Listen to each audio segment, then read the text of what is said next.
The first mistake the Verdant consortium made was assuming she was soft. The second was touching her without permission. The third, the fatal one, was thinking Earth sent diplomats because humanity had grown civilized. The first mistake the Verdant consortium made was assuming she was soft. The second was touching her without permission. The third, the fatal one, was thinking Earth sent diplomats because humanity had grown civilized. Station Kepler 7 orbited a dead star, which felt appropriate. Everything here was dying. The lighting, the conversation, Maya's patience. She sat in the observation deck, alone, watching the corpse light of the brown dwarf paint everything the color of old blood. Her reflection stared back from the viewport. 26 years old, brown skin, regulation diplomatic uniform pressed to knife edges, and dark hair pulled into a bun so tight it gave her a headache. Professional. Harmless. That last part was the lie. The Verdant had built this station as a neutral ground. 17 species maintained embassies here, a glittering monument to interspecies cooperation and mutual trade. Humanity had been invited 3 months ago, the newest children allowed at the adults' table. The invitation came with conditions, with smile-disguised contempt, with architectural decisions that made the human quarters slightly smaller than everyone else's. Maya noticed. She noticed everything. Ambassador Reeves. She didn't turn. The voice belonged to Sublegate Thress, a Verdant whose scales shimmered between purple and black, depending on his mood. Right now, irritated Violet. "It's just Maya," she said to her reflection. "Well, we've been over this. Informality is not appropriate for someone who picks up after you in the diplomatic waste processing meetings. Yeah, I remember my place." She turned then, letting him see her smile, the one that didn't reach her eyes. "What can I do for you, Sublegate?" Thress's neck frill flared slightly. A tell. He was annoyed that she wasn't more annoyed. The Verdant loved hierarchy the way Earth loved oxygen. They needed it to survive, and they expected everyone else to breathe it too. "The Consortium Council has made a decision regarding the Kepler Defense Initiative." He handed her a data tablet, his clawed fingers clicking against the metal. "Humanity's proposal has been revised." Revised. Maya took the tablet, scanned the text, felt something cold settle behind her sternum. They'd gutted it. The defense satellite network humanity had proposed, designed to protect the station from the raider clans that plagued this sector, had been stripped down to a skeleton. Half the coverage, a third of the firepower, and the contract for construction had been given to Verdant firms instead of the human-led coalition. "This wasn't a revision," Maya said quietly. "This was theft with paperwork. Your species is enthusiastic, but inexperienced in these matters." Thress's tongue flicked out, tasting the air. The council felt that more established civilizations should guide the implementation. More established. Code for, "Your children, and children don't get to hold sharp objects." Maya set the tablet down on the observation deck railing. Carefully. Her hands wanted to shake. She didn't let them. "I'll need to consult with Earth," she said. "Of course." Thress's frill settled, pleased. "The council expects your accommodation." He left. His footsteps clicked on the deck plating, fading. Maya stood there, watching the dead star burn. Accommodation, revision, guidance. Every word a polite knife.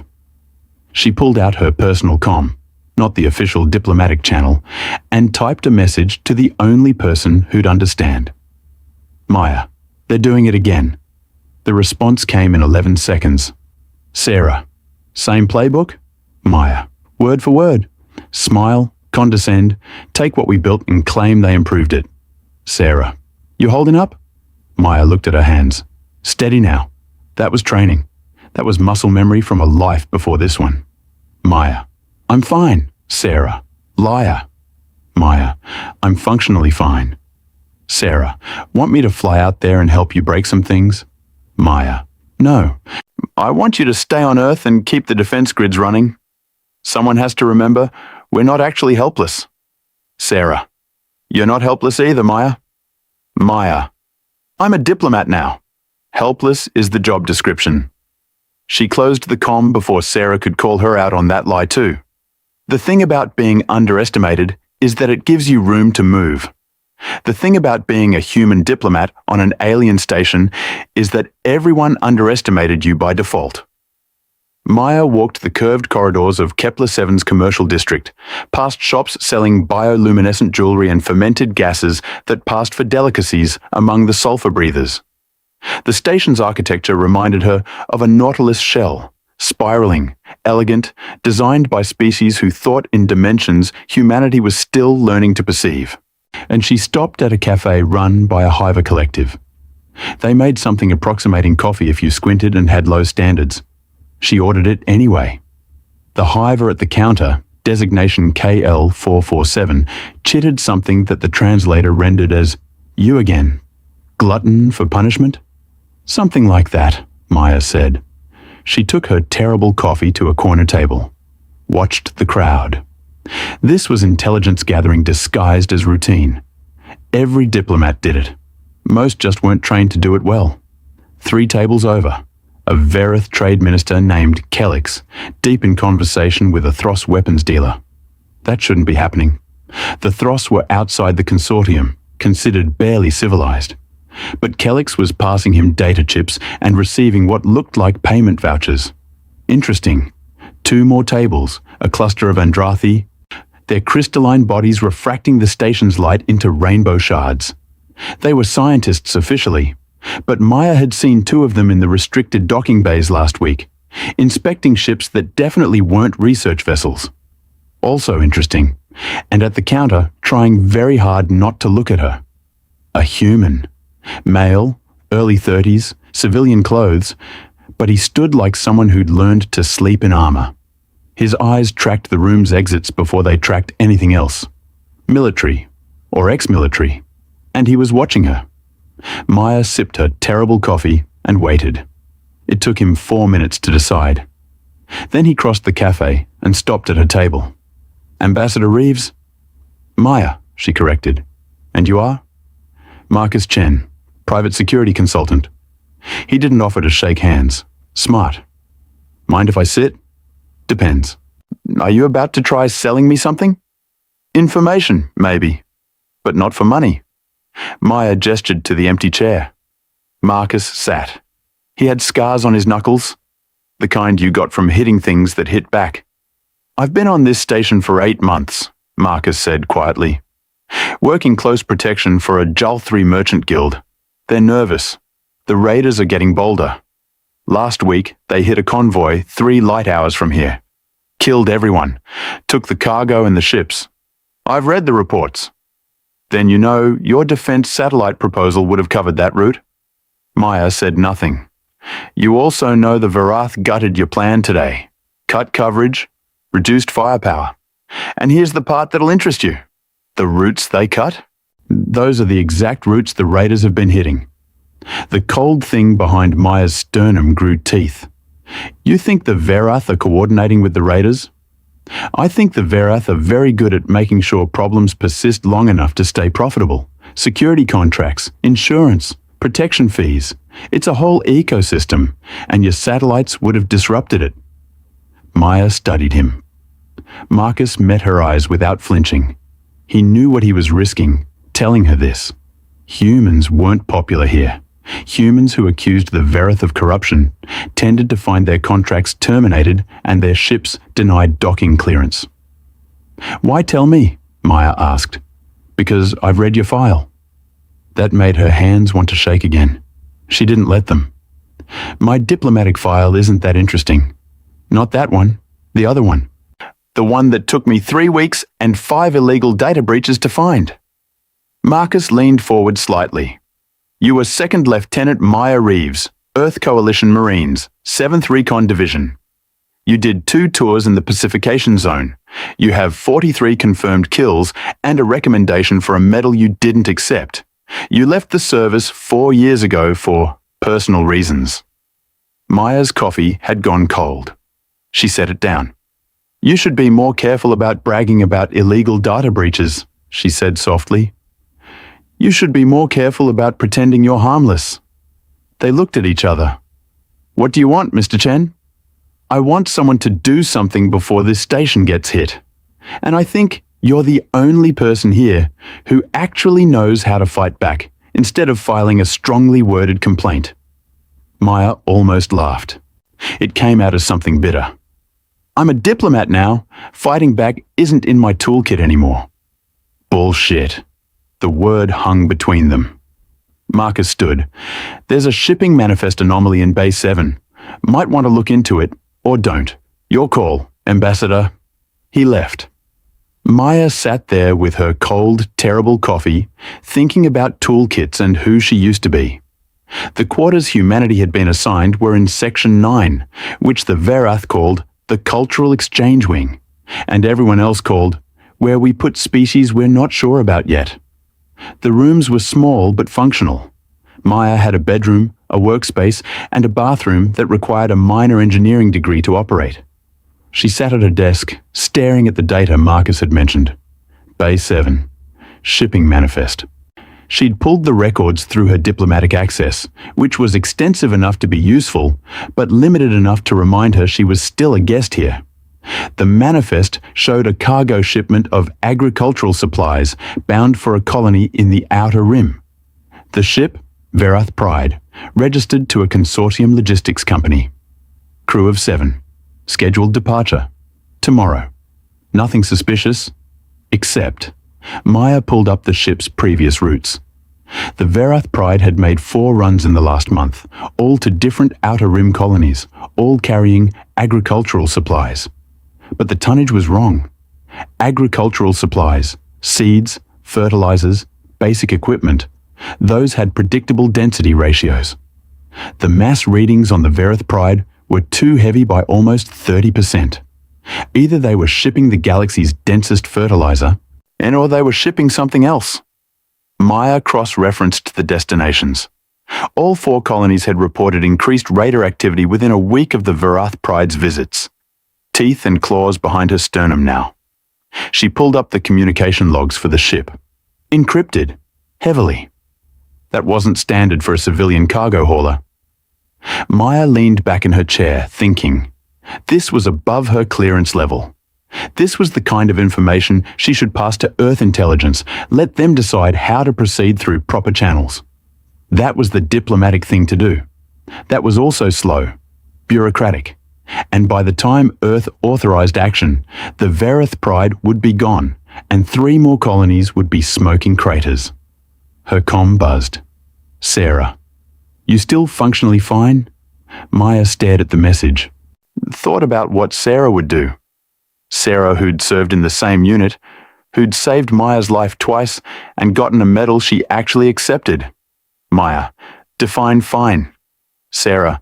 Are you about to do something stupid? Maya. Depends. Is breaking into a cargo ship to confirm my suspicions about consortium corruption stupid? Sarah. Yes, extremely. Do it anyway. Maya. That's not very diplomatic advice. Sarah. You're not very good at being a diplomat. Maya. Rude but accurate. Sarah. You want backup? Maya. I want you to have deniability. If this goes sideways, Earth needs someone who can honestly say they didn't know what I was doing. Sarah. Maya. Maya. I'm fine. Functionally. Sarah. When you get arrested, I'm not bailing you out. Maya. When I get arrested, you're bribing whoever you need to bribe to make it go away. Sarah. Obviously. Love you.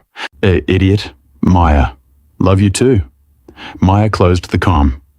Looked at her reflection in the dark screen. Lieutenant Reeves stared back. She opened her closet, past the diplomatic uniforms, past the formal wear for state dinners, past the shoes that pinched her feet.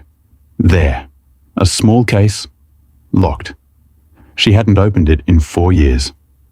Her fingers remembered the code. Inside, items from a different life. A combat knife. Skin-tight infiltration gear. Electronic lockpicks. A sidearm with no serial number. Things a diplomat absolutely should not have. Things a Marine kept anyway. Maya touched the knife. The handle was worn smooth where her hand used to rest during deployment. Muscle memory kicked in. How to hold it, how to throw it, how to make it part of her arm instead of a tool. She was a diplomat now, but she'd been a soldier first. And some lessons you didn't forget.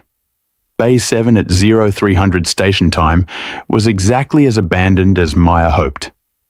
She moved through the shadows in her infiltration gear, black, form-fitting, designed to absorb light and sensor pings. The knife rode against her spine, the sidearm pressed against her ribs. She felt more herself than she had in months. That should probably worry her. The Verdant pride sat in its berth like a sleeping predator. Cargo hauler, civilian registry, completely unremarkable. The loading ramp was sealed. Security sensors pulsed in regular intervals, standard commercial grade, nothing military. Maya watched them cycle, counted, timed. 17 seconds between sweeps. She crossed the gap in 12. The electronic lockpick interfaced with the ramp controls. Verdant's security was good, but it was designed to stop criminals, not military-trained infiltrators. Maya's fingers worked the pick like a surgical instrument, finding the gaps in the code, sliding through the architecture. The lock clicked green. The ramp descended with a whisper of hydraulics. Maya slipped inside. The cargo hold was dark. Emergency lighting painted everything in dull red. Maya activated her low-light optics, another thing diplomats definitely didn't carry, and the hold bloomed into clarity. Crates, dozens of them, all marked with the consortium agricultural seal. Maya approached the nearest one. Her lockpick made quick work of the magnetic seal. The crate lid lifted. Inside, not seeds, weapons. Thros manufactured plasma rifles, military grade, enough firepower to arm a small battalion. Maya moved to the next crate. More weapons. Different type, Andrathi crystal resonators, designed to shatter shields and hull plating. Third crate, explosives, enough to level a settlement. Fourth crate, the lights flared on. You know, a voice said from the hold entrance, most diplomats make appointments before boarding someone else's ship. Maya turned slowly. Sub-Legate Thres stood at the ramp, flanked by 4 Verdant security officers. His scales had gone full black. Angry. I was hoping we could handle this quietly, Thres continued. You humans are supposed to be cooperative, easy to manage. Maya said nothing. Her hand drifted to her spine. The knife waited there. But you, Thres's frill extended fully, you're a problem. We've been patient. We've made accommodations. And still, you dig where you're not wanted. Funny thing about weapons shipments disguised as agricultural supplies, Maya said. Her voice was steady. Professional. The voice she used right before violence became necessary. They tend to attract attention, especially when they're going to the same colonies that get raided a week later. Speculation. Evidence. Which you obtained illegally. Which I obtained as part of my duties investigating threats to consortium security. Thres laughed. It sounded like stones grinding. You're not consortium security. You're a human, a guest. And guests who break into ships in the middle of the night forfeit their welcome. The security officers moved forward. They carried stun weapons, designed to incapacitate without killing. Very civilized. Maya's hands didn't shake. This was the moment, the choice. She could surrender, claim diplomatic immunity, let Earth handle it through channels. That was the correct response. Does the diplomatic response. Or, last chance, Thres said. Come quietly. Maya looked at him, at the security officers, at the crates full of weapons that would arm raiders who would kill civilians. She thought about Sarah's advice. Do it anyway. She thought about the 43 confirmed kills she'd earned defending people who couldn't defend themselves. She thought about who she'd been before she became Ambassador Reeves. No, Maya said. Thres blinked. Excuse me? I said no. Maya's hand found the knife. You're going to step aside.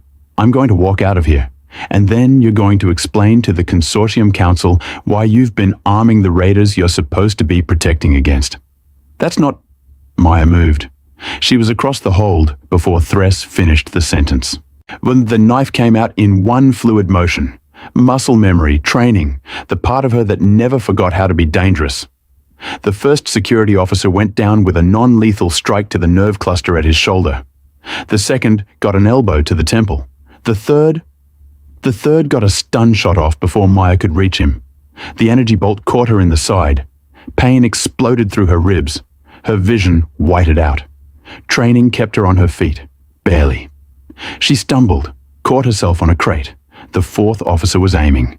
Center mass. This shot would put her down for good. Maya's hand found the sidearm at her ribs. She drew. Aimed. The weapon felt like an extension of her arm, familiar as breathing. She didn't fire. Couldn't. Not here. Not like this. One dead Verdant, and the fragile peace between humanity and the consortium would shatter. Earth needed that peace. Needed the trade routes. Needed the diplomatic recognition. Needed her to be a diplomat. The officer fired. Maya dove. Too slow. The stun bolt clipped her shoulder. Her arm went numb. The sidearm clattered across the deck. She hit the floor. Rolled. Came up in a crouch, knife still in her left hand, right arm useless. 3 officers down. 2 still standing. Thress watching from the ramp with something like satisfaction in his reptilian eyes. "You're better than expected," Thress said. "But still, just one human. And you're on our station, surrounded by our security, subject to our laws." Maya's vision was starting to blur. The stun weapons weren't designed to kill, but 2 hits in quick succession would put her unconscious. Maybe permanently. She had maybe 30 seconds before her body gave out. Enough time to do something stupid. Maya threw the knife, not at the officers, at the weapons crate behind them, the one filled with Andrathi explosives. The blade struck true, punched through the crate's side, hit something inside that sparked. "No!" Thress started. The crate exploded. Not big. Not enough to breach the hull. Just enough to send everyone in the hold flying, to fill the space with smoke and screaming metal, to create exactly the chaos Maya needed. She ran. Through the smoke. Over debris. Her right arm hung useless. Blood ran hot down her side. She could taste copper and ozone. The ramp. She hit it at full sprint. Outside, station alarms were shrieking. Fire suppression systems kicked in. Security would be here in minutes. Maya ran anyway. Through Bay 7. Into the maintenance corridors. Left, right, down, up. Her mental map of the station unfolded in her head. Another thing she'd memorized because soldiers memorized exits, and diplomats really should but usually didn't. Behind her, shouting, Verdant voices, heavy footsteps. Maya's vision was tunneling. The stun bolts were catching up with her nervous system. She had maybe 2 minutes before unconsciousness. She needed one. There, access hatch, maintenance level. She dropped through it, landed hard, kept moving. The corridors here were smaller, meant for station engineers and automated systems. Maya crawled through spaces designed for species half her size, squeezing through gaps that tore her infiltration gear and left blood on the walls. Her right arm was coming back. Pins and needles. Agony. She welcomed it. The shouting was fading. They'd lost her in the maintenance maze. Maya kept crawling until she found what she was looking for, an emergency shelter. Every station had them. Redundant life support. Sealed doors. Meant for hull breaches or fires. She crawled inside. Sealed the door. Collapsed. The shelter's medical scanner activated automatically, flooding her with painkillers and stimulants. Not enough to heal her. Enough to keep her conscious. Maya lay on the floor, breathing hard, staring at the ceiling. Her comm buzzed. Somehow it had survived the fight. "Sarah, please tell me you didn't just cause an explosion on the station." Maya. "I didn't just cause an explosion on the station." Sarah. "Maya. Maya. Okay, I caused a small explosion. Very small. Barely an explosion." Sarah. "Are you hurt?" Maya. "Define hurt." Sarah. "I'm getting on a ship." Maya. "Don't. I'm fine. Functionally? Sarah. That word has lost all meaning. Maya. I found proof. Weapons shipments. Consortium officials arming the raiders. It's all here. Sarah. And the price was what? Broken bones? Stun wounds? International incident? Maya. Yes to stun wounds. Probable yes to international incident. But the proof matters. This changes everything. A long pause. Sarah. You can't fight the whole consortium, Maya. Maya. Watch me. Sarah. That's not funny. Maya. It wasn't meant to be. Maya closed the comm. Lay there in the dark of the emergency shelter, feeling the stimulants war with the stun weapon after effects in her bloodstream. She was a diplomat who'd just assaulted station security, broken into a cargo ship, and caused an explosion. Earth would probably recall her. The consortium would demand her arrest. Her career was over. But she had the proof, and proof meant leverage. And leverage meant she could still hurt the people who thought humans were easy to manage. Maya closed her eyes, smiled. The war had just begun. The emergency shelter's medical system thought Maya was dying. It wasn't wrong exactly, just premature. She lay on the cold floor while automated syringes pumped her full of broad-spectrum antibiotics and coagulants. The shelter's VI, limited intelligence, meant for crisis management, kept asking if she wanted to alert station medical services. No, Maya said for the 5th time. Your vital signs indicate. I said no. The VI went quiet. Offended, if machines could be offended. Maya stared at the ceiling and took inventory. 2 stun weapon hits. Her nervous system felt like someone had replaced her nerves with barbed wire. But she could move. That was something. Shrapnel cuts from the explosion. The medical system had sealed those. Burns on her left hand where she'd grabbed hot metal during the escape, and her right shoulder had a bruise the size of a dinner plate where she'd hit the deck. She'd had worse. She'd also had a career once. That was probably gone now. Her comm buzzed again. Marcus Chen. You alive? Maya blinked. How did he... Maya. How did you get this frequency? Marcus. Same way I got your service record. Are you alive? Maya. Mostly. Marcus. Good. Because you just made the evening news on 17 worlds. Human diplomat attacks consortium security forces. The Verdant are calling it terrorism. Maya. Of course they are. They're also saying you were mentally unstable. History of combat trauma. Erratic behavior. They're building a narrative where you're the problem, not the weapons you found. Weapons they're pretending don't exist? Weapons that mysteriously disappeared from Bay 7 during the fire suppression lockdown. Amazing how that happens. Maya closed her eyes. Of course, the Verdant had moved the evidence while she was running. By the time anyone official investigated, Bay 7 would be clean. Her word against theirs. One unstable human versus the entire consortium. You need to get off this station. Can't. They've locked down all departure gates, checking every ship. Not every ship.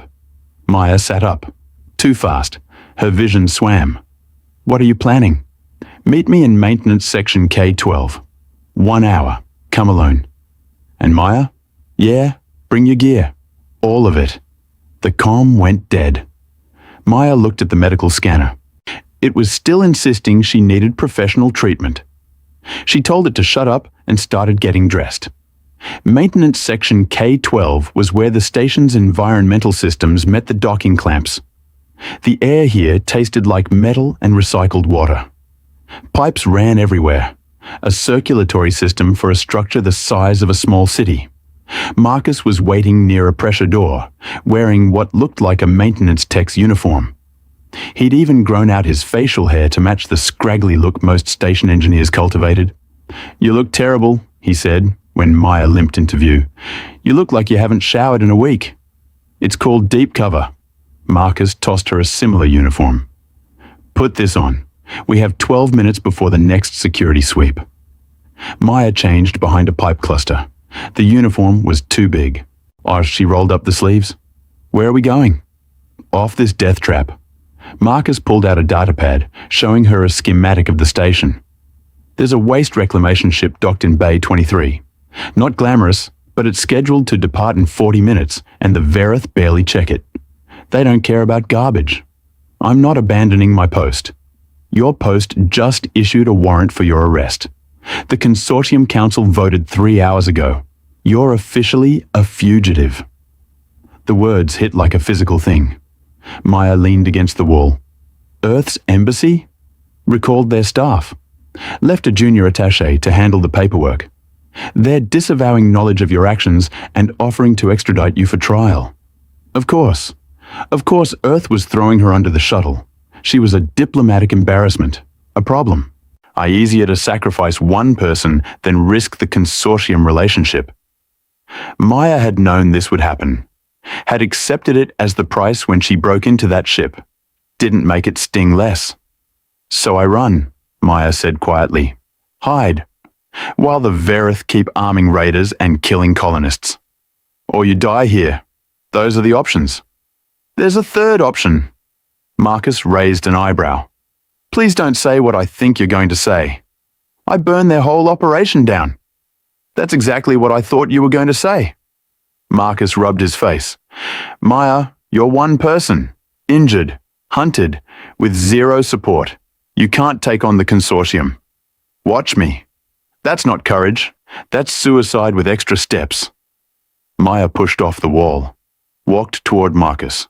Her body screamed at her to stop, rest, recover. She ignored it.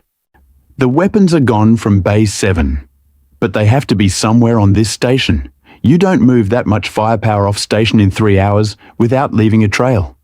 Even if you find it, I have contacts, people who owe me favors, reporters who'd love a story about consortium corruption, independent trade guilds who've lost ships to the raiders. I just need proof they can't disappear. Marcus studied her. You're serious. I'm always serious. You're also insane. That too. He sighed, pulled out another datapad. The waste reclamation ship leaves in 37 minutes. I can get you on it. You can disappear into the outer colonies. Live quiet. Stay alive. Or I help you commit career suicide and probably actual suicide. Because I'm apparently an idiot who can't watch someone fight alone. Maya felt something warm in her chest. Not quite hope, but close. You don't have to. I know. Marcus handed her the second datapad. But I've been watching the Verdant play their games for 8 months. I've seen good people die because it's profitable, and I'm tired of pretending I don't care. The datapad showed cargo manifests. Dozens of them. All flagged with Marcus's personal annotations. I've been tracking patterns, he said. Ships that arrive empty and leave full. Energy consumption spikes in storage areas that should be dormant. Encrypted communications from supposedly civilian vessels.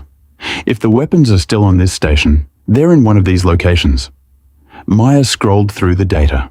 So her tactical mind, the one that had earned her those 43 kills, started organizing, prioritizing. Section 14, long-term storage. 3 suspicious shipments in the last week, all to secure areas. That's my guess too. But it's also the most heavily guarded section on the station. Military-grade security. Verdant Special Forces patrol it in rotating shifts. How many guards? Minimum 20, maximum 50, depending on the shift. Maya did the math. 2 of them against 50 Verdant Special Forces. I've faced worse odds. When? Never.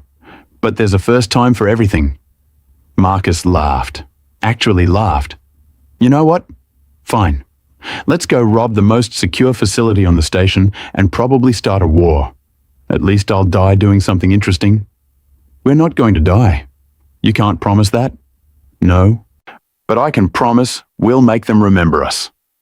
They had 32 minutes before the waste reclamation ship left without them. That became the deadline.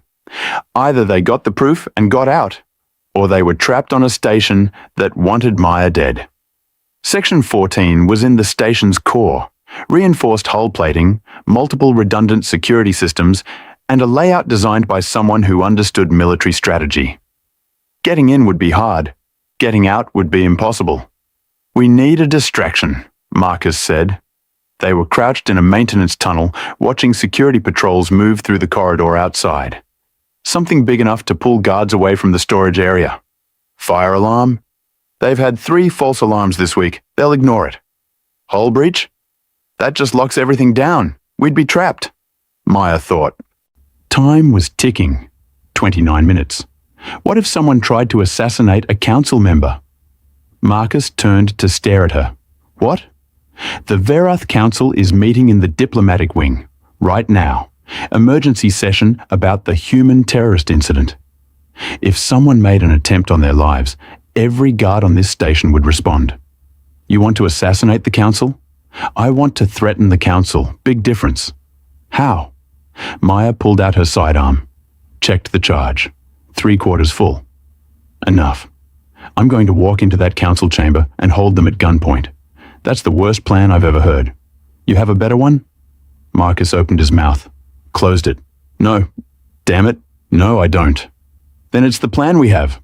Maya started stripping off the maintenance uniform. Underneath, her infiltration gear was torn and bloody, but it would work. Give me 15 minutes. When the guards clear out, you get into Section 14 storage. Find the weapons.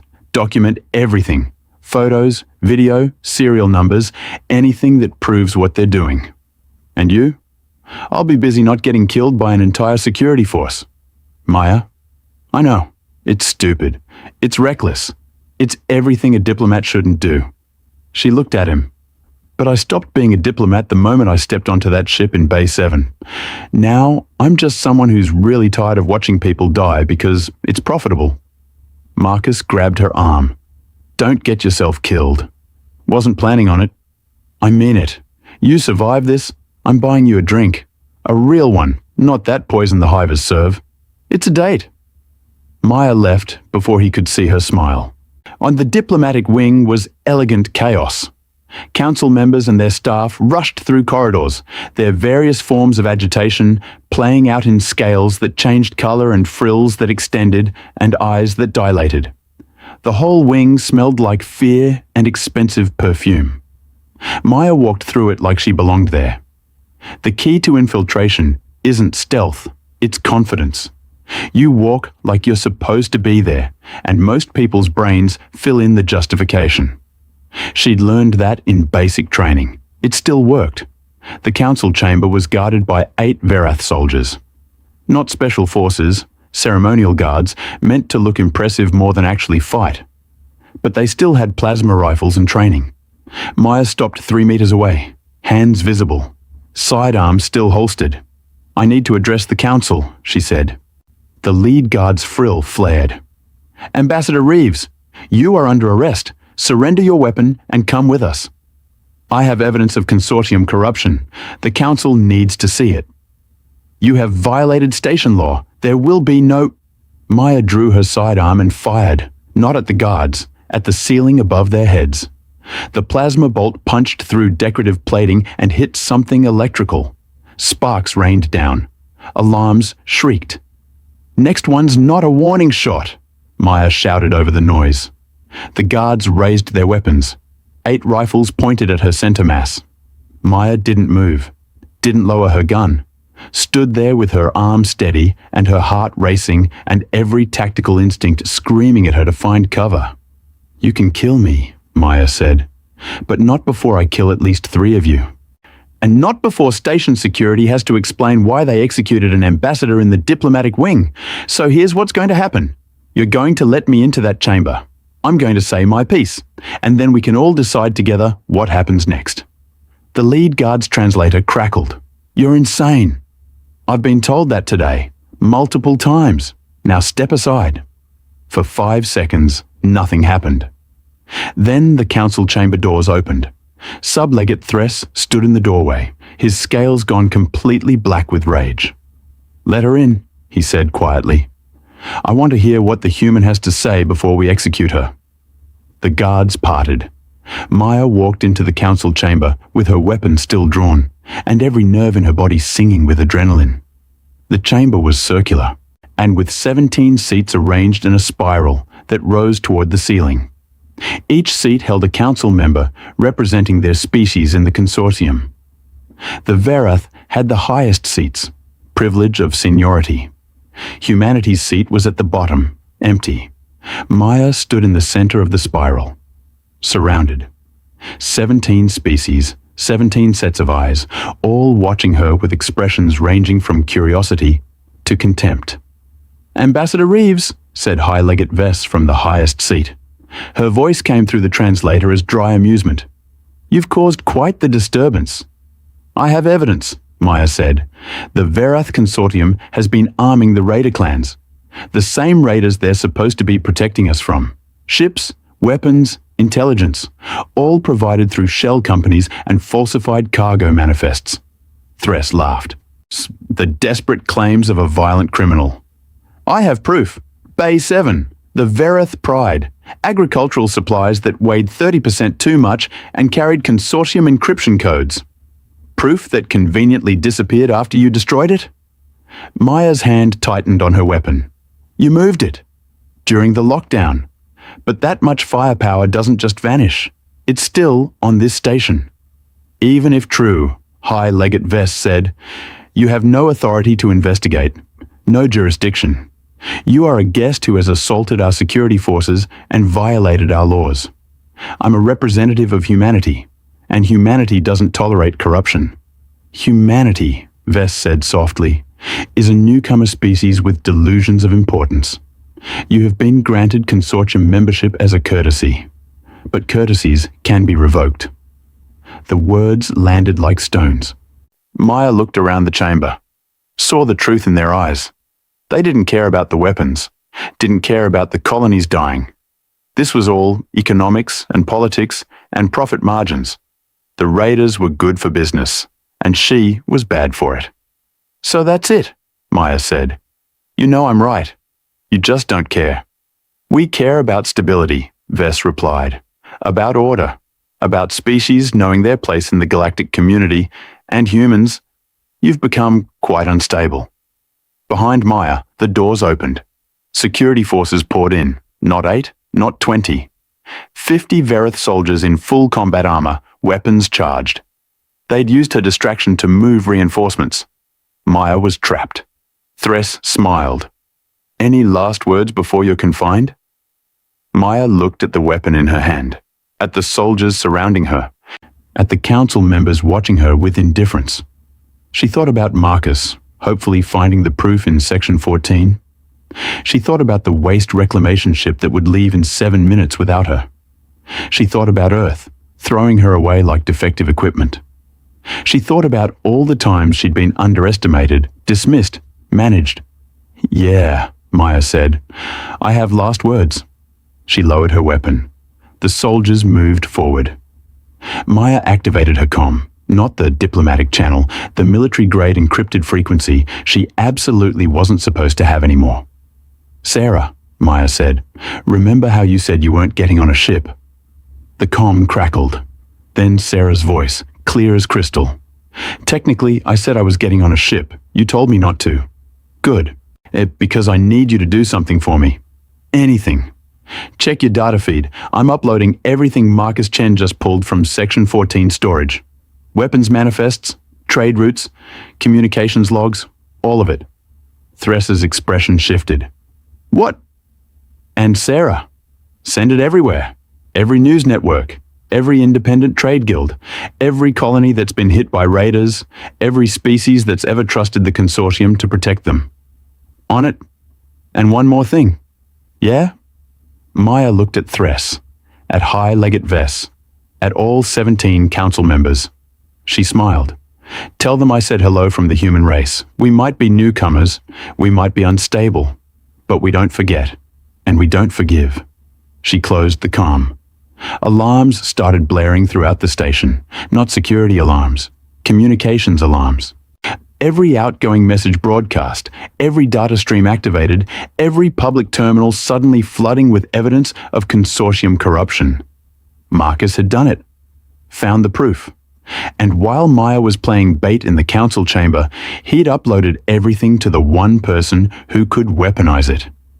High Legate Vess stood, Her scales had gone white. Fear response. Stop the transmissions. Lock down all communications. Too late, Maya said. It's already on 17 worlds. By tomorrow, it'll be on 100. And everyone's going to know what you've been doing. Thress crossed the chamber in 3 strides. Grabbed Maya by the throat. Lifted her off the ground. You've destroyed everything, he hissed. Maya couldn't breathe. Her vision was darkening, but she still managed to smile. Good, she choked out. Thress threw her. Maya hit the floor hard. Tasted blood. The soldiers moved in. This was the end, then. She'd done what she came to do. Burned their operation. Exposed their corruption. Maybe it wouldn't change anything. Maybe the consortium would survive this. But they'd know. Every species that joined them would know that humans couldn't be managed. Couldn't be dismissed. Couldn't be underestimated. Maya closed her eyes. Waited for the end. It didn't come. Instead, a voice crackled over the station-wide intercom. All consortium vessels, stand down. This is Admiral Zhang of the Earth Coalition fleet carrier Indomitable. We have arrived in system with 32 warships, and we are very interested in discussing recent events. Maya's eyes snapped open. The council chamber had gone silent. Admiral Zhang's voice continued. We received quite the data package from one of our intelligence operatives. Very thorough. Very damning. So here's what's going to happen. The Consortium Council will release Ambassador Reeves immediately. You will allow full independent investigation of all facilities on Kepler-7, and you will provide full reparations to every colony damaged by raider attacks you facilitated. High Legate Vess found her voice. You cannot make demands of the Consortium. We have treaties, laws. So do we. And Article 7 of the Mutual Defense Charter allows signatories to intervene when member species are proven to be acting in bad faith. Which you have been, extensively. The translator barely captured the steel in Zhang's voice. So here's the deal. Cooperate, and this becomes a diplomatic incident we can resolve. You resist, and my fleet turns this station into debris. Your choice. You have 10 minutes to decide. The comm cut out. Maya lay on the floor, bleeding, bruised, victorious. She'd gambled everything on Sarah getting the proof to the right people. And Earth, beautiful, bureaucratic, careful Earth, had sent a fleet. Not to save her. To defend the principle that humans didn't let corruption slide. Thress was staring at her with something like horror. How? He whispered. Maya pushed herself up to sitting. Every movement hurt. She didn't care. You made a mistake, she said. You thought we were easy to manage because we wanted consortium membership. Wanted your trade routes and your technology and your acceptance. She stood, swayed, caught herself. But we wanted something else more. What? To not be you. The words hung in the chamber. Maya walked toward the doors. The soldiers didn't stop her. Couldn't. Not with 32 Earth warships in orbit. She paused at the entrance.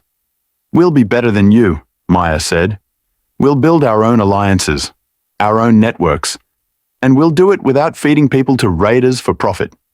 She left the council chamber, made it 3 steps into the corridor before her legs gave out. Marcus caught her. He'd appeared from somewhere, smiling, bloody, victorious. That, he said, was the craziest thing I've ever seen. Did you get it all? Every byte. Serial numbers, communications, financial records, enough to bury them for generations. Good. Maya's vision was fading again. The adrenaline was wearing off. Her body was reminding her that she'd been shot, stunned, blown up, and thrown across a room in the last 6 hours. Stay awake, Marcus said.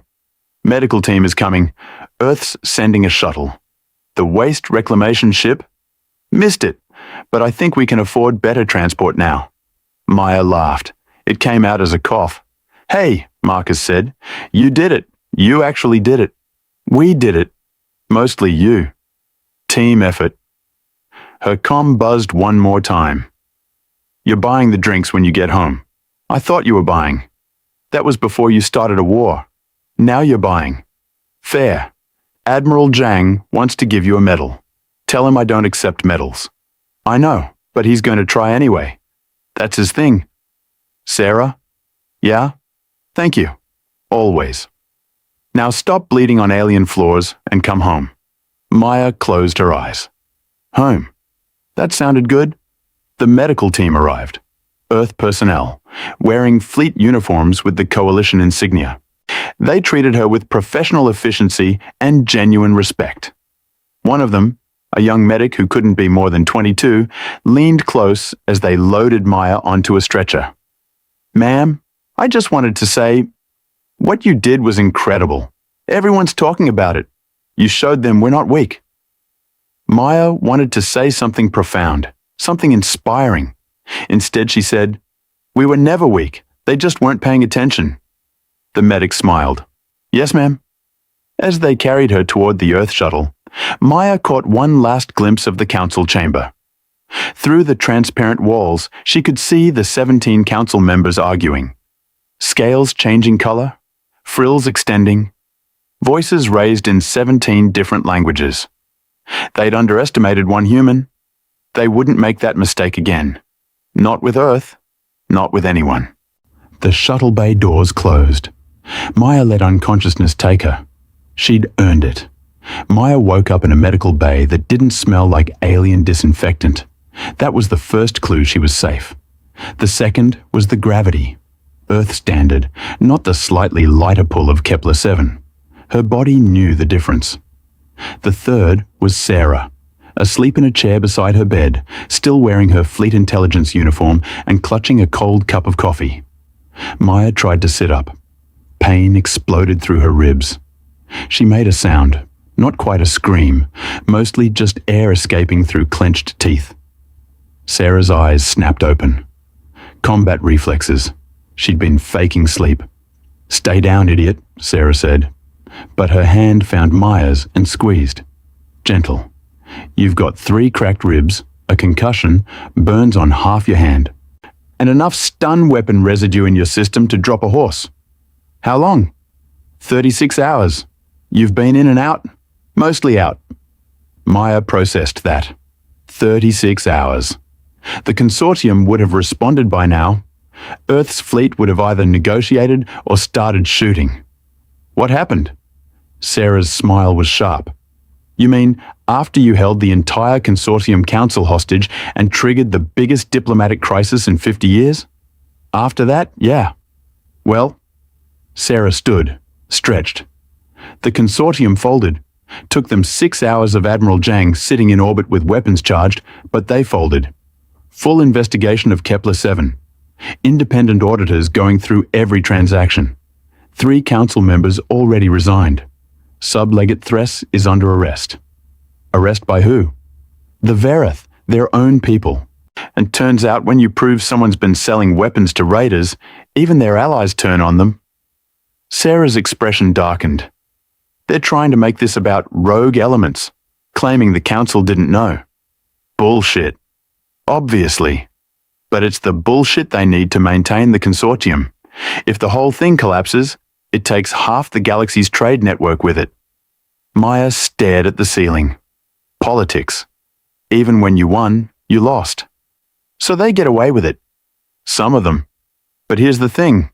Humanity just proved we can't be pushed around. Every species in the consortium knows Earth sent a fleet because one diplomat got assaulted. That's a message. That's power. I didn't want power. I wanted justice. Sometimes you get both. A knock at the door. Both of them tensed. Old habits. Admiral Zhang entered, and he was exactly what Maya expected. Late 50s, regulation haircut going silver, posture that screamed career military. His uniform was immaculate. His eyes were kind, but tired. Ambassador Reeves, he said, good to see you conscious. Admiral, I hear you made some threats on my behalf. Not threats, promises. And technically, they were on behalf of the 70,000 colonists who've been killed by raiders over the last 2 years. Zhang pulled up a chair.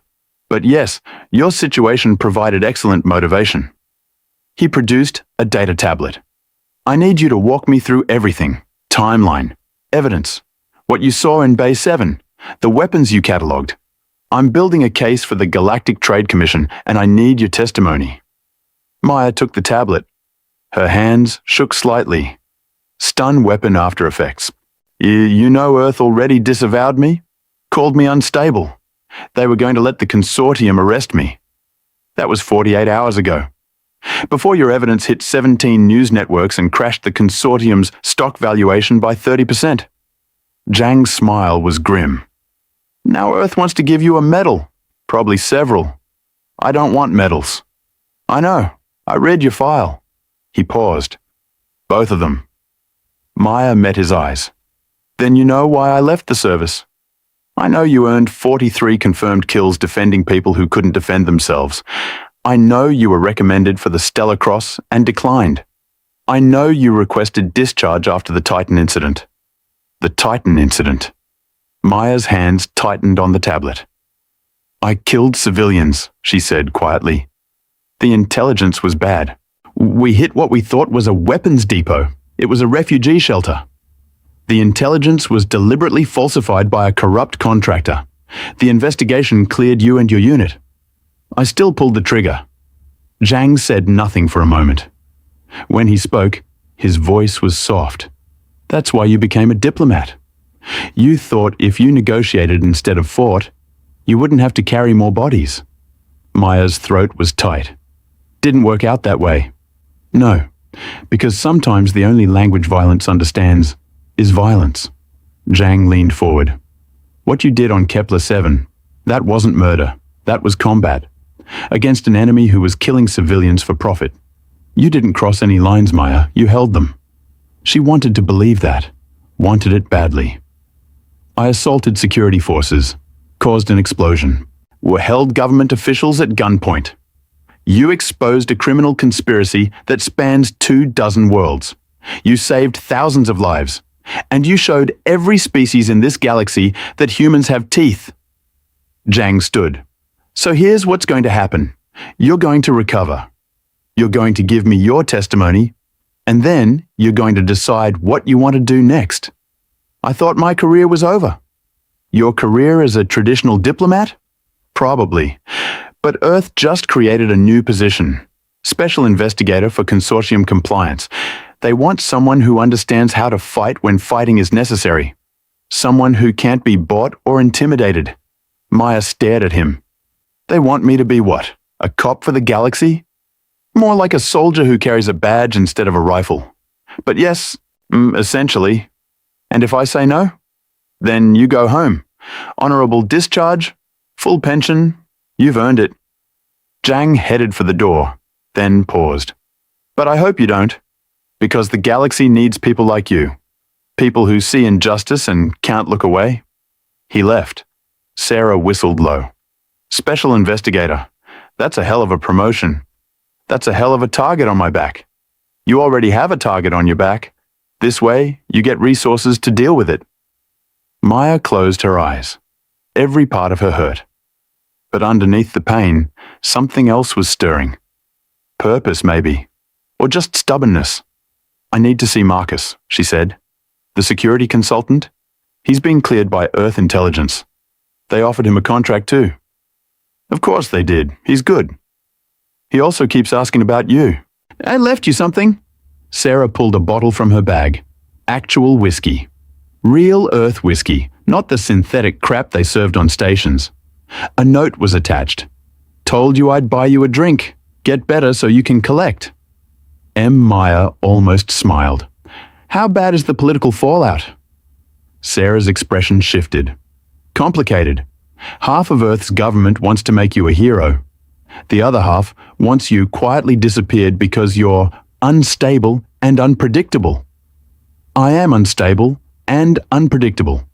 You're effective. That scares people. Good. Maya? No?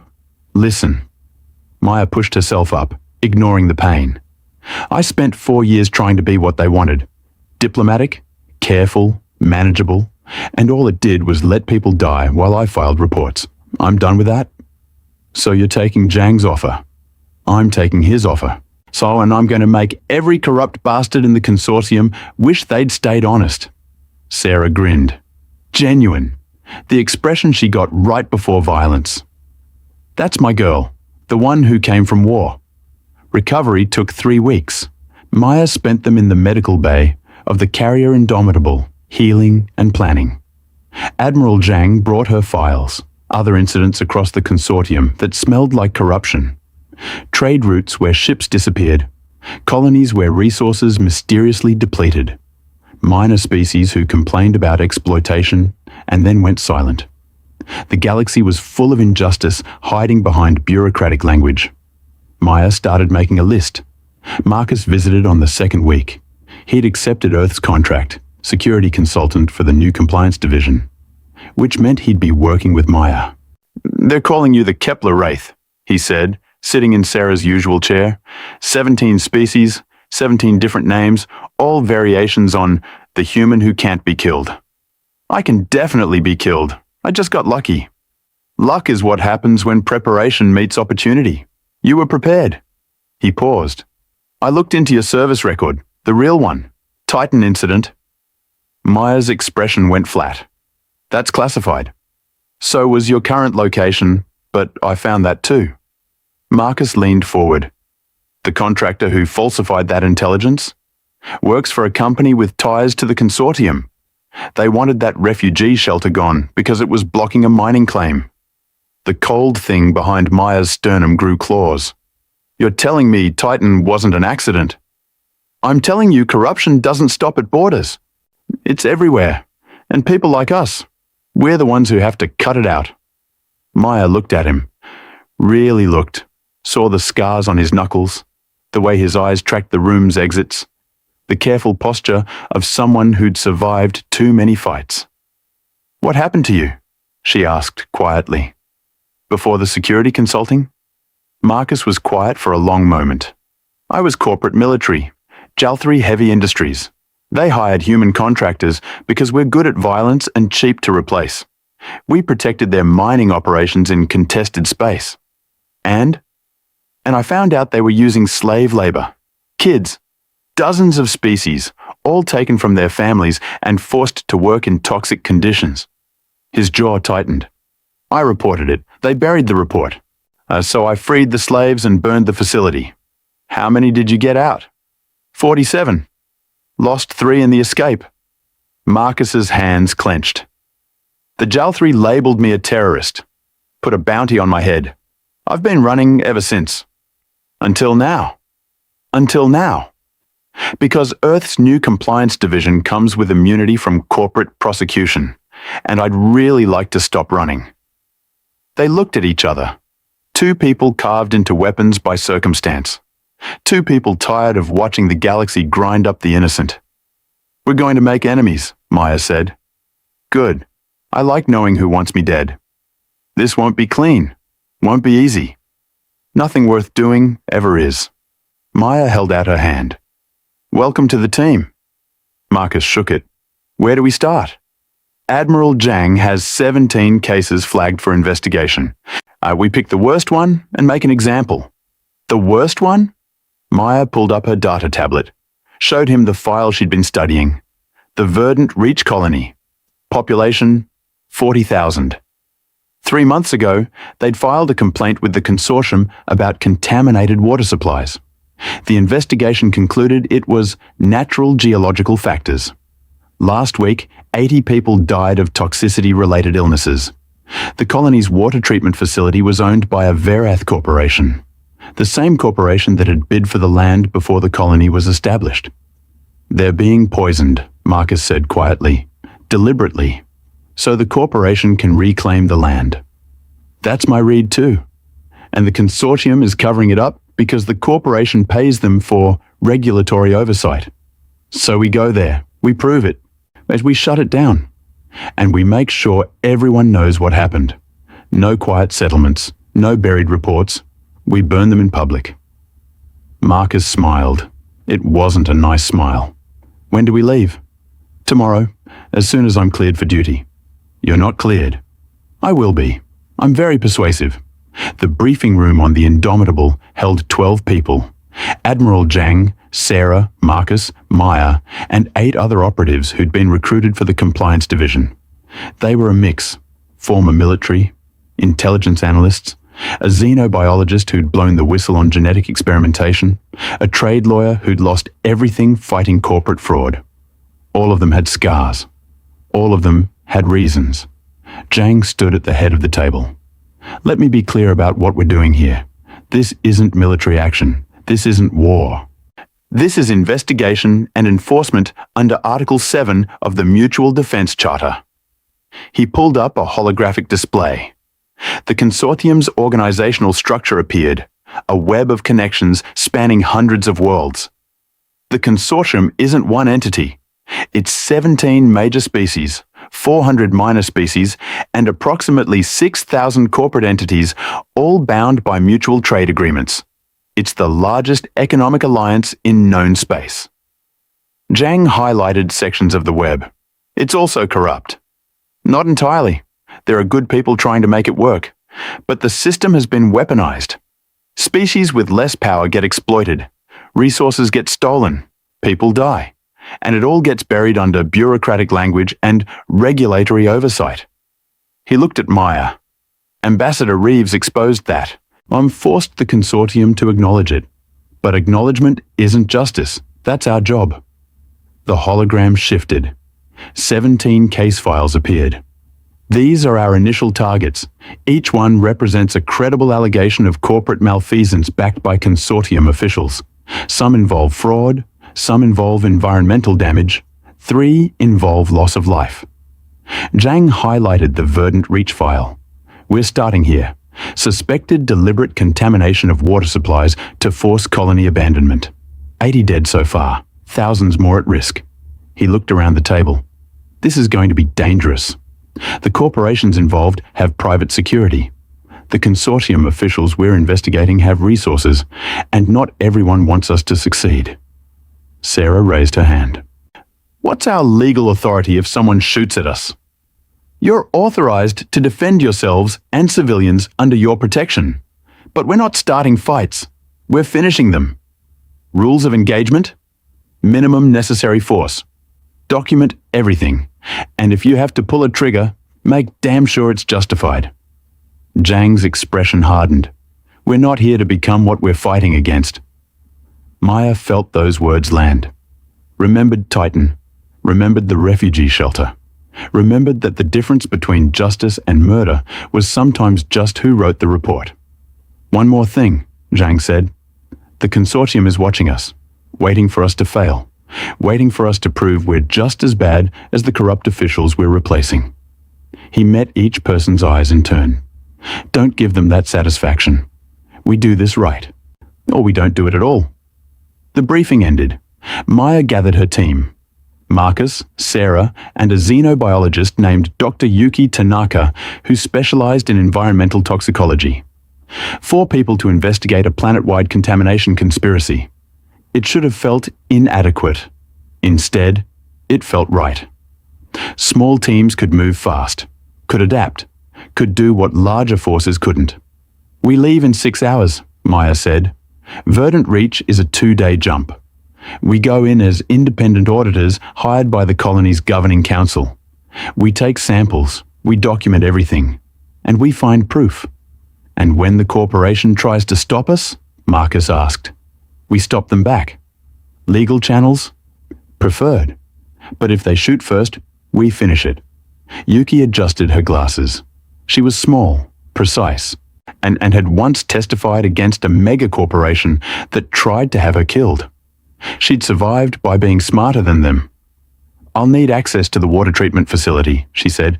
Full access, not a guided tour. I'll get you access, Sarah said, even if I have to reprogram their security systems to give it to you. That would be illegal. So is poisoning 40,000 people. Yuki smiled. I like you. They spent the next 6 hours preparing. Equipment, cover identities, contingency plans for 17 different ways it could go wrong. Maya checked her gear one last time. The combat knife was back on her spine, the sidearm at her ribs, the infiltration suit repaired and upgraded. She caught her reflection in the locker mirror. Ambassador Reeves was gone. The woman staring back was someone else. And someone who'd tried to hide in diplomacy and found she couldn't. Someone who came from war. And war, it turned out, wasn't done with her yet. Sarah appeared behind her. "You ready?" "No, but I'm going anyway." "That's the spirit." Sarah handed her a data chip. Gift from Admiral Jang. Updated intelligence on the Verdant Reach situation. Apparently, things have gotten worse.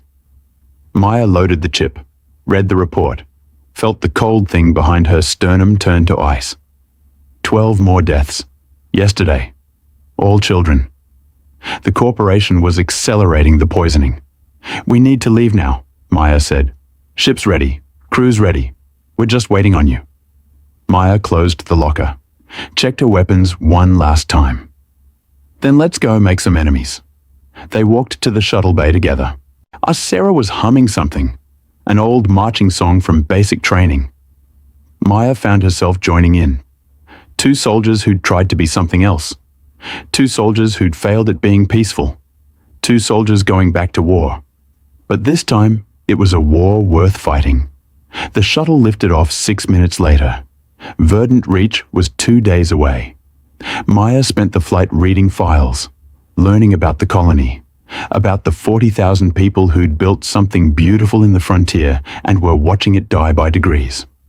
About the corporation that saw them as obstacles instead of lives. About the consortium officials who'd signed off on their deaths for a percentage of the profits. Marcus sat across from her, cleaning his weapons. The routine was meditative, familiar. "You think we can save them?" he asked. "I think we can try. And if we can't?" Maya looked at him. "Then we make sure the people who killed them pay for it. Publicly. Permanently. That's not justice. That's revenge. Sometimes they're the same thing." The shuttle hummed through hyperspace. 2 days to Verdant Reach. 2 days to prepare for war disguised as investigation. 2 days to become what the galaxy needed. Not diplomats, not soldiers. Something in between. Something worse. Maya closed her eyes and tried to sleep. She dreamed of Titan, of refugee children who looked like colonist children, of the difference between them, of how small that difference was. When she woke, her hands were shaking. Sarah was there, always there. "Bad one?" "They're all bad." "Want to talk about it?" "No. I want to land on Verdant Reach and stop more children from dying." Sarah nodded. 6 hours. 6 hours. Maya checked her weapons again. Made sure the knife was sharp. Made sure the sidearm had a full charge. Made sure she remembered how to be the person she'd tried to leave behind. The person who came from war. The person who'd never really left it. The shuttle dropped out of hyperspace right on schedule. Verdant Reach hung in the viewport, green and blue and beautiful, dying. "All right," Maya said to her team, "let's go save a colony. Or burn trying." Verdant Reach looked like paradise from orbit. From the ground, it looked like a graveyard with good marketing. The colony's main settlement, New Birmingham, sprawled across a river valley that should have been fertile. Instead, the crops were brown and withering. The river ran a sickly grey-green, and the hospital district had expanded 3 times in the last month. Maya's team landed at the civilian spaceport wearing credentials that identified them as independent environmental auditors. No mention of Earth compliance, no military insignia, just 4 specialists hired by the Colony Council to investigate water quality. The kind of thing that happened all the time. The kind of thing corporations ignored until it was too late. Colony Administrator Chen, no relation to Marcus, she checked, met them at the landing pad. She was human, early 60s, with the exhausted eyes of someone who'd stopped sleeping weeks ago. "Thank God you're here," she said, shaking Maya's hand too hard. "We've lost 93 people now. The consortium says it's natural contamination, but the levels are increasing. That doesn't happen naturally." "Show us the water treatment facility," Maya said. Administrator Chen's expression flickered. "The corporation that runs it, Verdant Resource Solutions, they've restricted access. Safety protocols, they said." "Since when?" "Since we filed the complaint 3 months ago." Of course. Lock down the crime scene, control the narrative, wait for everyone to die or give up. Standard corporate playbook. We have authorization from the Consortium Compliance Office, Sarah said, producing documents that were both entirely legal and entirely fabricated. Article 7 investigation. They have to grant access. They won't like it. We're not here to be liked. The water treatment facility sat on the western edge of New Birmingham, a complex of pipes and filters and processing tanks that should have been turning river water into something humans could drink. Should have been. The corporate security checkpoint at the entrance made military installations look friendly. 8 guards in powered armor, automated gun turrets, biometric scanners, and a Verdant supervisor named Kelth, whose scales kept shifting between orange and red, aggressive and territorial. Your credentials are noted, Kelth said, his translator rendering his voice as professionally contemptuous. However, access to the facility requires advanced scheduling. Company policy. Maya pulled out her data tablet. Article 7 of the Mutual Defense Charter states that consortium compliance investigators have unrestricted access to facilities under investigation. No scheduling required. This facility is not under investigation. It is now. Maya showed him the official order, signed by Admiral Zhang and countersigned by 2 consortium council members who'd decided cooperation was better than having Earth's fleet show up again. Kelth's scales went full red. You cannot simply... We can. We are. Step aside. The guards didn't move. Kelth didn't move. The automated turrets tracked Maya's team. This was the moment. The test. Either the corporation backed down, or things got violent. Maya had prepared for both. She took one step forward. You're on camera. 17 news networks are streaming this interaction. If you obstruct a legal investigation, that obstruction becomes evidence. Choose wisely. That was a lie. They weren't streaming to 17 networks. They were streaming to 32. Sarah had set it up during the approach. Tiny cameras on all of their uniforms. See live feed to every major news outlet that had covered the Kepler-7 incident. The galaxy was watching. Kelth must have gotten a message on his comm because his expression shifted. The scales faded to yellow, fear response. Access granted, he said, but my security team will accompany you. Fine, stay out of our way. The facility's interior was exactly what Maya expected. Clean, efficient, and wrong. Dr. Tanaka went straight for the processing systems, pulling samples from every stage of filtration. Her instruments beeped and hummed, analyzing chemical compositions in real time. Maya and Marcus walked the perimeter, mapping the facility's layout. Security cameras, guards' positions, alternate exits. Sarah was doing something with a handheld device that looked like a scanner, but was actually cracking the facility's network security. Contamination is deliberate, Tanaka said after 20 minutes. She'd gone pale. Someone's introducing heavy metals directly into the final processing stage. After filtration, it's designed to look like filter failure. Can you prove it? The injection mechanism is right here, hidden in the chlorination system. Look. She pointed to a small device that shouldn't have been there, barely larger than Maya's fist, connected to the main waterline by a secondary pipe. Maya took photos, multiple angles, high resolution. How long has this been here? Based on the wear patterns, 3 months. Since right after the colony filed their complaint. 3 months of poisoning. 3 months of children dying. Maya felt something cold settle in her chest. The thing that had kept her alive through 2 combat tours. The thing that made her dangerous. Sarah, tell me you're getting into their system. I'm in. Downloading everything, communications, maintenance logs, financial records. Sarah's eyes didn't leave her screen. And Maya, you need to see this. She pulled up a document, an internal memo from Verdant Resource Solutions corporate headquarters. Subject, Verdant Reach Remediation Timeline. The contamination program is proceeding on schedule. Current mortality projections suggest colony abandonment within 6 months.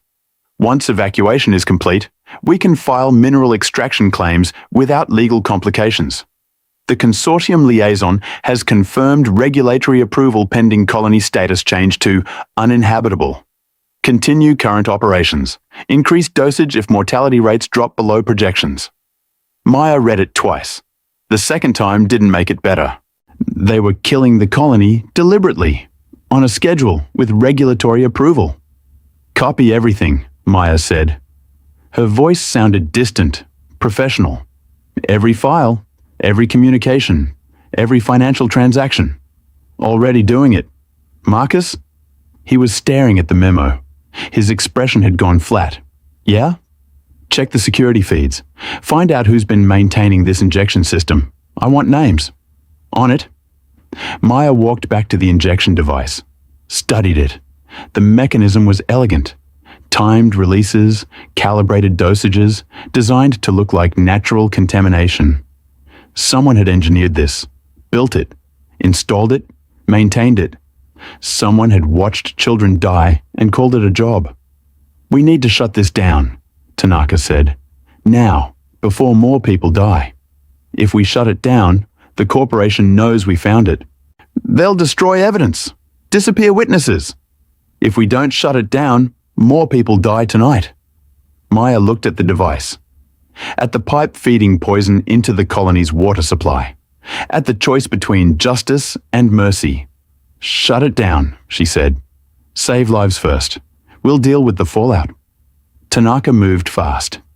Disconnected the injection system, flushed the lines, started reversing the contamination. Water should be clean in 6 hours, she said. Anyone who got sick today will recover. Anyone who drinks it tomorrow will be fine. Good. That was good. The alarm started 30 seconds later. Kelth burst into the processing room with a dozen guards. What have you done? Our job, Maya said. We found the contamination source. We shut it down. The colony is safe. You've tampered with corporate equipment without authorization. We've stopped an ongoing crime. There's a difference. Kelth pulled a weapon, not a stun gun, a plasma pistol. Lethal. The guards raised their rifles. Maya's team went still. Hands near weapons, but not drawing. Not yet. You will replace the device, Kelth said. You will restore operations, or you will be arrested for industrial sabotage. You're threatening compliance investigators on live broadcast, Sarah said, still streaming to 32 networks. Wave at the camera. Kelth's scales flashed white. He hadn't known about the cameras. This is a private facility. You have no right. Article 7 gives us every right. Now lower your weapon before this becomes a firefight you can't win. Maya's hand had drifted to her sidearm. Not drawn. Just resting there. Marcus was flanking left. Combat spacing. Professional. Tanaka had moved behind a processing tank. Good instincts. Kelth was calculating. Maya could see it in his eyes, weighing options, consequences. He was corporate security, trained but not military. He'd never been in a real fight. Maya had been in 17. Last chance, Maya said quietly. Walk away. Let us finish our investigation, or learn what happens when you threaten someone who's killed for less. The room was silent except for the hum of machinery. Kelth lowered his weapon. This isn't over, he said. No, it's not. But the poisoning is. Tell your superiors that. He left. The guards followed. Maya waited until they were gone before letting out the breath she'd been holding. That was close, Marcus said. That was a warning shot. The real fight comes later. Sarah was still downloading files. Got everything. Communications, financial records, and Maya? You need to see the client list for this operation. She pulled it up. Verdant Reach wasn't the only colony being poisoned. There were 6 others. Different corporations, same pattern, all with consortium regulatory approval. All scheduled for abandonment so the land could be claimed for resource extraction. Hundreds of thousands of people. Millions if the pattern continued. Maya stared at the list. This wasn't one crime. This was genocide with paperwork. We're going public with this, she said. Everything. Tonight. The corporations will come after us, Tanaka said. All of them. At once. Let them try. Maya, Marcus said carefully, if we release this now, we start a war. Economic, political, maybe actual war. They already started it. We're just making sure everyone knows. Sarah closed her terminal. I can have this on every major network in an hour, but once it's out there, we can't take it back. Good, I don't want to take it back. Maya pulled out her comm. Called Admiral Zhang. He answered on the second ring. Report. We found deliberate contamination at Verdant Reach. Corporate-sponsored poisoning with consortium regulatory approval. And it's not isolated. There are 6 other colonies under similar operations. Silence on the line. Then, can you prove it? We have internal corporate memos outlining the genocide. We have the contamination device. We have financial records linking the corporations to consortium officials. Yes, Admiral, we can prove it. Send me everything. Secure channel. Now. Sir, with respect, I'm not sending it to you first. I'm releasing it to the public. Tonight. Every network. Every outlet. Everyone gets to know what the consortium has been doing. Another silence. Longer this time. You understand what you're doing? Yes, sir. I'm keeping the promise I made. No quiet settlements. No buried reports. We burn them in public. This will destabilize the entire consortium economic system. The system that profits from genocide? Good. It should be destabilized. Zhang's voice changed. Became something closer to pride than disapproval. All right, Investigator Reeves, release it. But once you do, you're going to have every corporate death squad in the galaxy hunting you. Are you prepared for that? Maya looked at her team. At Sarah, who'd followed her into hell. At Marcus, who'd risked everything for justice. At Tanaka, who'd testified against corporations before and survived. Sir, I spent 2 years in a combat zone fighting people who wanted me dead. This is just Tuesday. She could hear Zhang smile. Then do it. And Investigator? Yes, sir. Make it hurt. Maya closed the comm. Looked at Sarah. You heard the man. Make it hurt. Sarah's fingers flew across her terminal, uploading, broadcasting, sending the evidence to 32 networks simultaneously, then 64, then 100, every major news outlet in the galaxy, every independent journalist, every colonial network that had covered the Kepler-7 story. The evidence went viral in minutes. Corporate genocide, regulatory approval, names, dates, financial transactions, all of it public. All of it damning. Maya watched the feeds start lighting up. Comments, shares, our outrage spreading like wildfire. The consortium's stock values started dropping immediately. 17 species, 400 minor members, 6,000 corporate entities. All of them connected to the poison. All of them implicated. We need to move, Marcus said. Corporate security will be here in minutes. Possibly with lethal authorization. Where do we go?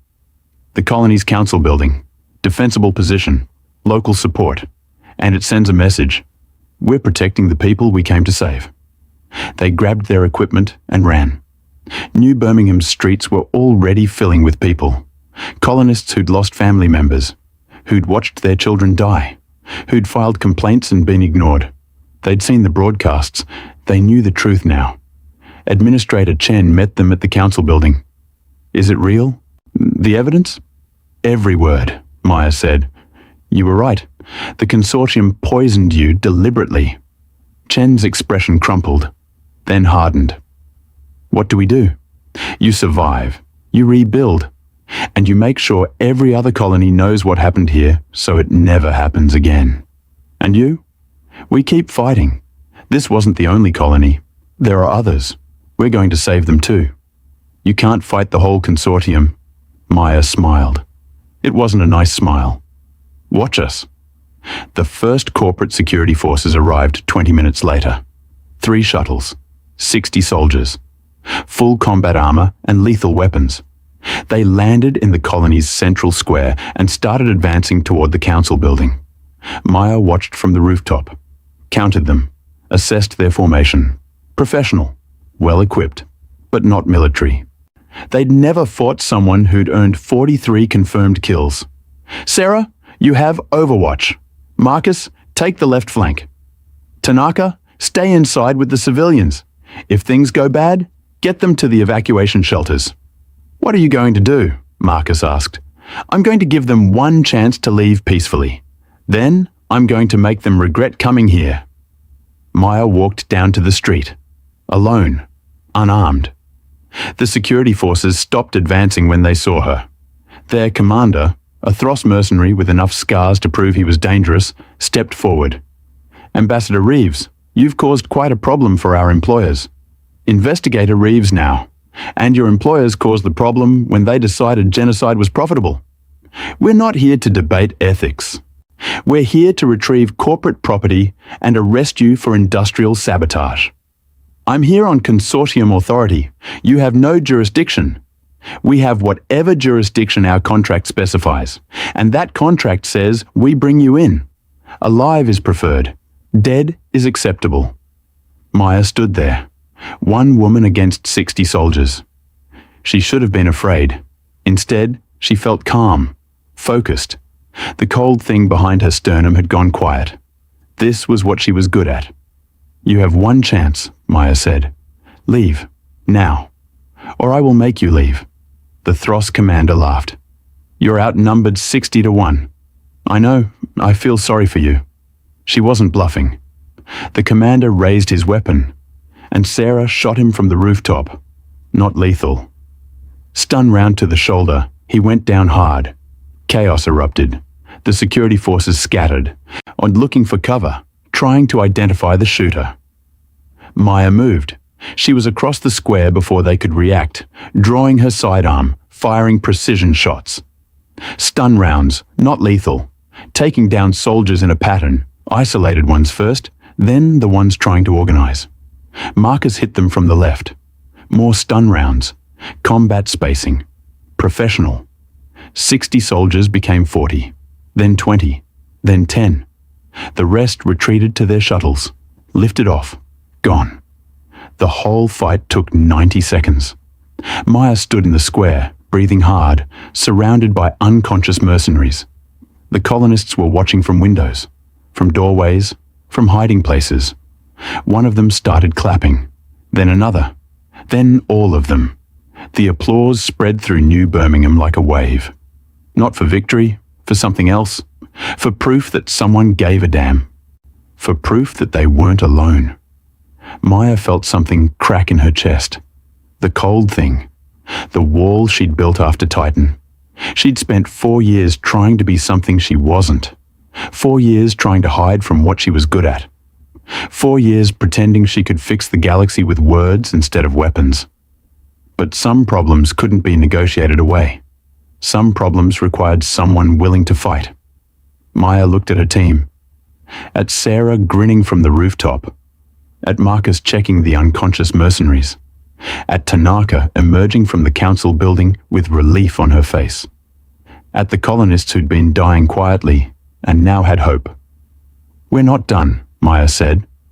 "There are 6 more colonies, 6 more corporate operations, 6 more fights." "I know," Sarah said. "When do we leave?" "Tomorrow. And after we make sure Verdant reaches safe. And after that?" Maya thought about it. About the list of cases Admiral Zhang had given her. About all the places where the consortium's corruption was killing people. About what the galaxy needed. Not diplomats. Warriors who fought for the defenseless. "After that," Maya said, "we keep going. Until every colony is safe. Until every corrupt official is exposed. Until the galaxy remembers that humans don't accept injustice." "That's going to take a while." "I've got time." Sarah dropped down from the rooftop, landed next to Maya. "You know what the networks are calling you now?" "I'm afraid to ask." "The Avenging Angel. The human who can't be stopped. The woman who came from war." Maya almost laughed. "That's dramatic." "That's accurate." Marcus joined them. "The consortium is collapsing. Stock values down 70% across the board. 3 species have called for council dissolution. It's chaos." "Good. Chaos is opportunity. While they're fighting each other, we save more colonies. And after we save the colonies?" "After?" Maya looked at the sky. at the stars where 6 more death sentences were playing out. After, we find the people who created this system, the ones who decided profit mattered more than lives, and we make sure they never do it again. How? Maya's smile was sharp. However necessary. They worked through the night, securing Verdant reach, setting up communication networks so the colony could coordinate with others, making sure the evidence stayed public and couldn't be buried. Administrator Chen found Maya at dawn. You saved us. You saved yourselves. You fought back when it would have been easier to give up. What happens now? Now you rebuild. Now you tell your story. Now you make sure every other colony knows what to watch for. Maya paused. And if another corporation tries this, you contact us. We'll come. You can't protect everyone. No, but I can make sure everyone knows they're not alone. Chen hugged her. Maya wasn't expecting it.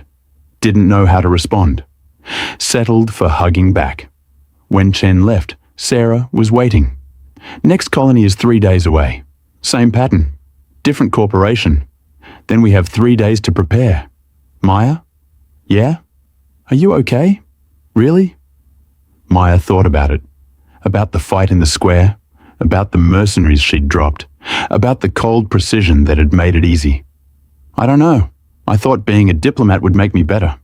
Make me less violent. And I was wrong. I'm not less violent.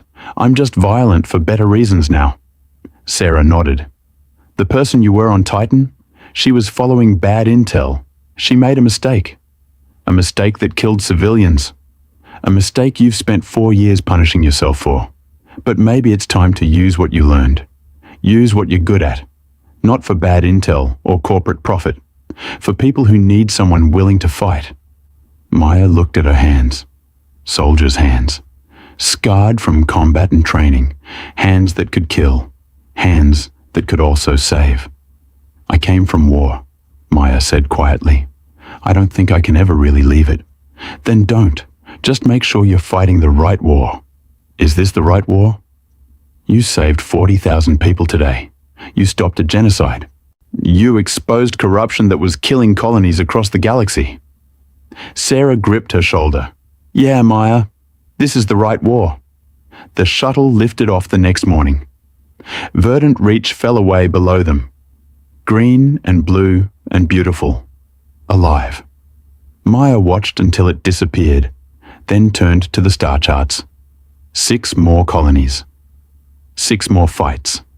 6 more chances to prove that humans weren't weak, weren't manageable, weren't willing to let injustice slide. Marcus was cleaning his weapons again. Sarah was updating their equipment. Tanaka was analyzing samples from the next colony. They all looked tired. They all looked ready. All right, Maya said, let's go save another colony. The shuttle jumped to hyperspace. 3 days to the next fight. 3 days to prepare. 3 days to remember that war wasn't always bad. Sometimes it was necessary. Sometimes it was justice. And sometimes the galaxy needed someone willing to come from war. Someone who'd pick up weapons when words failed. Someone who'd fight when fighting was the only option left. Someone like Maya Reeves, former Marine, former diplomat, current problem for anyone who thought they could profit from genocide. The consortium had made a mistake. They'd picked on the wrong girl. She'd come from war. And war had taught her how to win. Epilogue. 6 months later, the Consortium Council dissolved. 17 species, 400 minor members, 6,000 corporate entities, all of them implicated in one form of corruption or another, all of them exposed by a small team of investigators who refused to stop digging. Maya Reeves became the most famous human in the galaxy. The networks called her a hero. The corporations called her a terrorist. The colonies called her salvation. She didn't care what they called her. She cared about the body count. 0 colonies poisoned in 6 months. 23 corporate operations shut down. 47 executives arrested. 200,000 lives saved. And counting. Earth's compliance division grew from 8 people to 200. Then 2,000. then 20,000. Species that had been exploited for decades started joining, bringing their own warriors, their own investigators, their own people who were tired of watching the powerful crush the defenseless. The galaxy changed, not overnight, not easily, but it changed. And Maya Reeves, the woman who came from war, kept fighting, because some things were worth fighting for. And some people needed someone willing to fight, even if it meant never really leaving the war behind, even if it meant being dangerous forever, even if it meant the cold thing behind her sternum never fully went away. She'd learned to live with it, had learned to use it, had learned that being a weapon wasn't wrong if you chose your targets carefully. The galaxy had underestimated humanity. They wouldn't make that mistake again. And if they did, well, Maya Reeves would be waiting, still fighting, still dangerous, still the girl who came from war, and always would be.